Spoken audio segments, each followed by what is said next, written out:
après plusieurs reports, comme je vous dis, après plusieurs évocations d'ordonnance du juge de mise en état, aujourd'hui, effectivement, le dossier est passé devant le tribunal.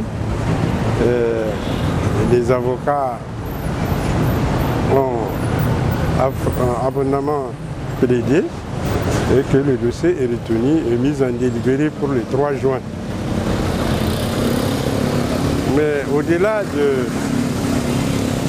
de ces reports et de ces atermoiements, je retiendrai que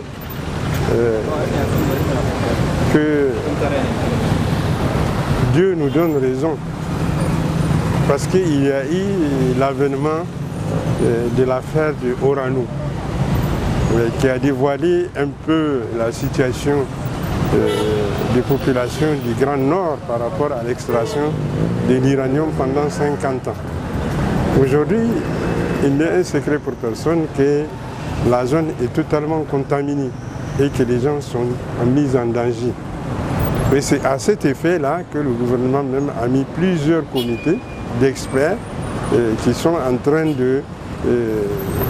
d'étudier la question de l'inconséquence, ce que je veux appeler l'inconséquence, la conséquence de l'inconséquence de l'administration minière et toute autre administration qui rentre dans le contrôle et dans l'attribution des titres ou de certification ou d'autorisation de l'État.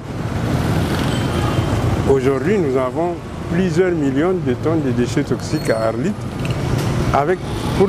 pour lesquels nous ne savons même pas comment faire et pour lesquels la durée de l'intoxication dure des milliers et des milliers d'années.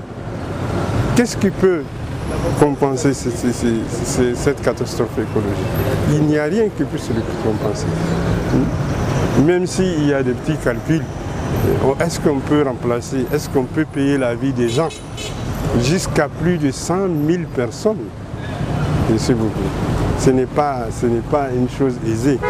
Et c'est pourquoi nous en appelons aux autorités actuelles qui sont dans le contexte de la refondation et de la souveraineté. Il faut que les citoyens et ses intérêts soient placés avant toute chose. Il faut mettre fin à tout ce qu'on a connu dans le passé et il faut que les choses soient recadrées, il faut que la loi soit respectée. L'étude d'impact environnemental et social est un préalable. Donc il ne faut pas les prendre à la légère. Ailleurs, nous savons que les sociétés minières financent des infrastructures à hauteur de 200, 300, 400 milliards de francs CFA pour les populations qu'elles ont trouvées et pour les populations qu'elles ont trouvées et qui ont droit, n'est-ce pas? Et c'est ce que nous réclamons.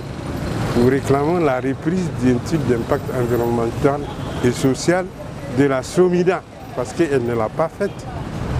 C'est la seule chose que nous demandons. Nous n'empêchons pas à l'État du Niger d'extraire l'uranium où qu'il soit, mais il faut que cette extraction respecte la loi et les droits des citoyens.